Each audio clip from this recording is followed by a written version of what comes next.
हम उठ के थे सुबह 4:30 बजे, फटाफट से नहाए और बाबू का खाना रेडी करते-करते हमको 5:30 बज गए थे और हमको फटाफट निकलना था क्योंकि 6:30 बजे की हमारी ट्रेन थी। इस बार मान्या हमारे साथ नहीं जा रही थी क्योंकि मान्या का एग्ज़ाम था। तो जिनको नहीं पता है लेट मी टेल यू, इस बार हम जा रहे हैं मुंबई। बाबू इतनी सुबह उठ के बहुत खुश था क्योंकि उसको उठते-उठते एक तो गाड़ी में बैठने का मौका मिला और दूसरा उसको इतनी सारी ट्रेन देखने को मिली स्टेशन पे। हम तेजस से गए थे जो सुबह 6:30 बजे डिपार्ट होती है फ्रॉम अहमदाबाद एंड 1:30 बजे ये हमको मुंबई पहुंचा देती है। नेक्स्ट डे हमारा एक इवेंट था ऑफिस का जिसके लिए मुझे फॉर्मल्स लेने थे और मुझे पहले से ही पलेडियम घूमने का मन भी था, इसीलिए हम चले गए पलेडियम। यहाँ वाला पलेडियम ऑफ कोर्स अहमदाबाद वाले पलेडियम से बहुत बड़ा है एंड बहुत सारी ब्रांड्स हैं। First I tried in H&M and then I went to Zara, but मुझे यहाँ पे फॉर्मल्स का कलेक्शन कुछ ज्यादा खास नहीं लगा, इसीलिए मैं चली गई एलन सोली। आपको कहीं अच्छा फॉर्मल कलेक्शन मिले ना मिले, एलन सोली में आपको अच्छा कलेक्शन मिल ही जाता है एंड ट्रस्ट मी, यहाँ की जो एलन सोली का कलेक्शन था वो अहमदाबाद के एलन सोली से बहुत बेटर था। पहले मैं गई थी ये सोच के कि एक फॉर्मल लेके आऊंगी, बट वहाँ का कलेक्शन इतना अच्छा था कि मैंने 3-4 फॉर्मल सेट्स उठा लिए। शॉपिंग करते करते हमें बहुत तेज भूख लग गई थी और फिर हम चले गए बनाना लीफ क्योंकि मेरा फास्ट फूड खाने का बिल्कुल मन नहीं था, क्योंकि जब से शादी से आई हूँ तब से मेरी तबीयत खराब है, ऑलरेडी मेरा जिम बंद है, इसलिए मुझे कोई फास्ट फूड नहीं खाना था। हिमाक्ष के लिए भी हमने मिनी इडली पैक करवा ली और हम निकल गए अपने होटल की तरफ। हमको वहाँ पहुंचते पहुंचते ऑलमोस्ट 1 घंटा लग गया रास्ते में। हमने स्टे किया था कोलाबा के एक होटल में जिसका नाम था गल्फ होटल। हिमाक्ष इस टाइम पे मान्या को बहुत ज्यादा मिस कर रहा था क्योंकि वो जैसे ही स्कूल से आती है ये दोनों खेलने लग जाते हैं और इसने सुबह से मान्या को नहीं देखा था और फिर जैसे ही होटल रूम में आए और ये फोन उठा के माई माई चिल्लाने लग गया।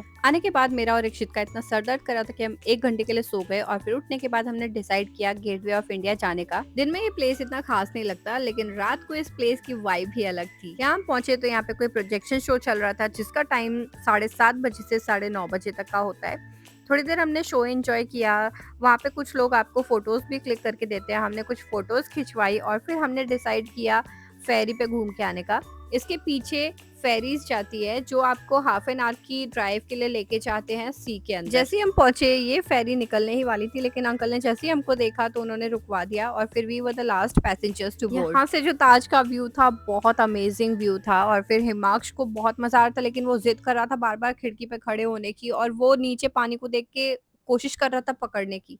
हाफ एन आवर की ड्राइव कब खत्म हो गई पता भी नहीं चला और फिर हम चले गए वापस होटल की तरफ। अहमदाबाद में ना ये येलो वाली टैक्सीज नहीं चलती है, इसलिए मेरे को बहुत फैसिनेटिंग लगती है ये वाली टैक्सीज। तो मैंने अक्षित को बोला इस बार हम ये वाली टैक्सी में जाएंगे कैब की जगह। और ये भाई साहब कभी खाली हाथ तो आते नहीं है, बार बार भाग रहा था वो टॉय वाले अंकल के पास, तो हमने इसको ये टॉय दिलवा दिया और ये थोड़ी देर खेला और फिर इसकी लाइट निकाल के रख दी इसने और फिर हमने डिनर किया और हम चले गए थे मरीन ड्राइव वॉक के लिए।